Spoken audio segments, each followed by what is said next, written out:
Next, we will continue to learn how to work with normal random variables. For a normal random variable with parameters mu and sigma, we want to be able to find the probabilities that involve the values that are not covered by the empirical rule. But first, let's make sure we understand the questions. To find the probability that x is less than some value c, we will look for the area under the curve to the left of c. Note that while it is clear what this region's area looks like, it cannot be found by using the empirical rule. Similarly, to find the probability that x is between a and b, we will look for the area under the curve between a and b. Again, while it is clear what this region's area looks like, it cannot be found by using the empirical rule. Finally, to find the probability that x is greater than some value c, we will look for the area under the curve to the right of the value c. Again, while it is clear what this region's area looks like, it cannot be found by using the empirical rule. For example, for a normal random variable with mu8 and sigma2, we may be interested in finding the following probabilities that are not covered by the empirical rule. Luckily, there are ways to use technology to answer these questions. However, it is worth learning how to perform this task by hand. In order to be able to answer these same questions manually, we have to review the concept of a z-score. By definition, the z-score of an observation is computed by using the following formula. For example, let's find some z-scores for a normal random variable with mu 8 and sigma 2. The z-score of 7.1 is negative 0.45. The z-score of 8.7 is 0.35. The z-score of 9.3 is 0.65. And finally, the z-score of 10.5 is 1.25. The z-score of an observation is the number of standard deviations that the observation is away from the mean. If instead of observing a normal variable with parameters mu and sigma, we consider the z-scores of the observed values, then it is not too hard to observe that the z-scores also have a normal distribution with parameters 0 and 1, which we call the standard normal distribution, z. This relation can also be illustrated by the following diagram. By the way, the fact that the standard normal distribution is called a z-distribution explains the origin of the name for a term, a z-score. The process of converting the original normal random variable to the standard normal random variable is called standardizing the random variable. Most importantly, the area between any two values a and b under the normal curve is exactly the same as the area between the z-scores of the values a and b under the z-curve, which can be expressed by the following statement. We can visualize this relation by looking at the probability density curve before and after the standardization. Let's go back to finding the probabilities. Using the standardization, we can equate the probability that x is less than 10.5 to the probability that z is less than the z-score of 10.5, which we previously found to be 1.25. Once we have related the original probability to the probability that involves the standard normal variable, we can use the z-table as we have done it previously. So the probability is 89.44%. Thus, the probability that x is less than 10.5 is also 89.44%.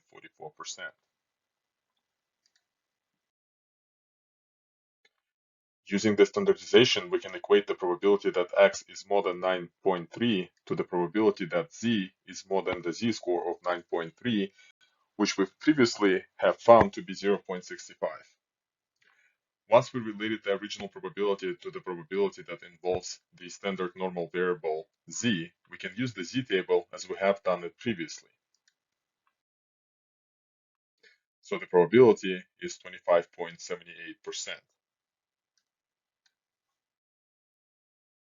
Thus, the probability that x is more than 9.3 is also 25.78%. Finally, using this standardization, we can equate the probability that x is between 7.1 and 8.7 to the probability that z is between the z-scores of 7.1 and 8.7, which we have previously found to be negative 0.45 and 0.35 respectively. Once we have related the original probability to the probability that involves the standard normal variable z, we can use the subdivision property and then the z-table as we have done it previously. So the probability that z is less than 0.35 is 63.68%,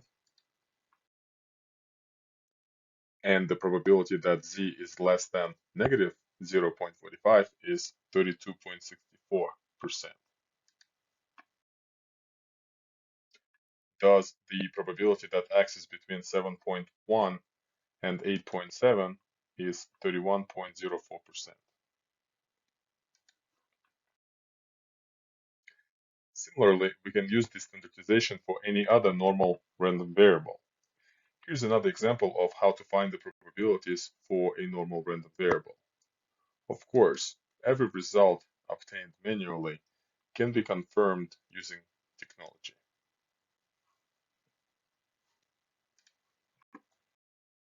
Next, we will discuss how to find x sub alpha.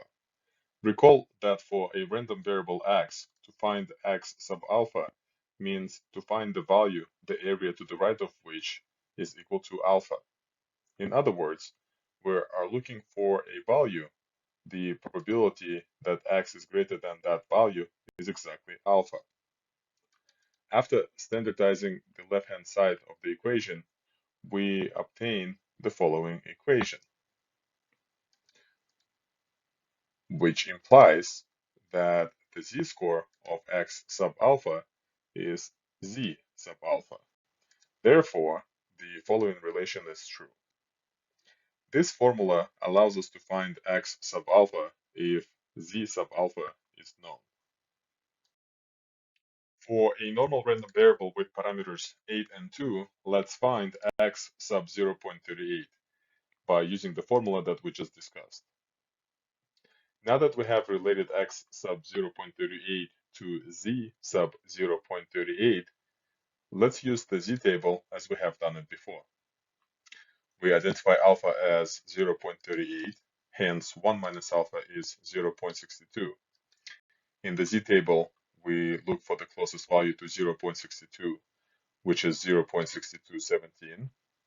Then we read the corresponding numbers on the left and on top and put them together to obtain the z sub 0.38. Now we can compute the desired x sub 0.38 by finishing the calculations. Note that the following two statements are true by the definition of the x sub alpha. Let's do another example. For a normal random variable with parameters 50 and 10, let's find x sub 0.10 by using the formula that we just discussed. Now that we have related x sub 0.10 to z sub 0.10, we can use the z-table as we have done it before. First, we identify alpha as 0.10, hence 1 minus alpha is 0.90. Then in the z-table, we look for the closest value to 0.90, which is 0.8997.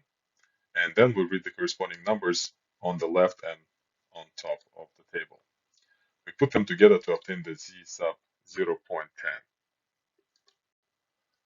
Now we can compute the desired x sub 0.10 by finishing the calculations. Note that the following two statements are true by the definition of the alpha notation. Now that we know how to find the probabilities and x sub alphas, let's discuss the parameters of a normal distribution.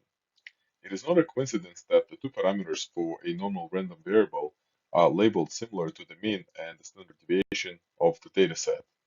The meaning and the interpretation of the mean and standard deviations for a continuous random variable is the same as for discrete random variables. That is, the expectation or the mean of a random variable is a measure of the center of the distribution, and the variance and standard deviation is a measure of the spread of the random variable. For example, if x is a continuous random variable such that expected value is 10 and standard deviation is 2, we can use the three standard deviations rule and set our expectations in the following way. The values within two standard deviations from the mean, or in other words, the values between 6 and 14, will be considered ordinary or expected. The values that are more than two standard deviations from the mean, or in other words, the values less than 6 or greater than 14, would be considered unlikely or unusual. Finally, the values that are more than three standard deviations from the mean, or in other words, the values less than 4 or more than 16, would be considered very unlikely or abnormal. In summary, for every normal random variable with parameters mu and sigma, we know exactly what the probability density curve looks like. We also know how to find the probabilities and x sub alphas and how to interpret them. And finally, for every normal random variable, we know how to find and interpret the mean and standard deviation of the distribution, which allows us to set the right expectations. It is fair to say now that we know normal distributions according to the criteria that we previously had set up.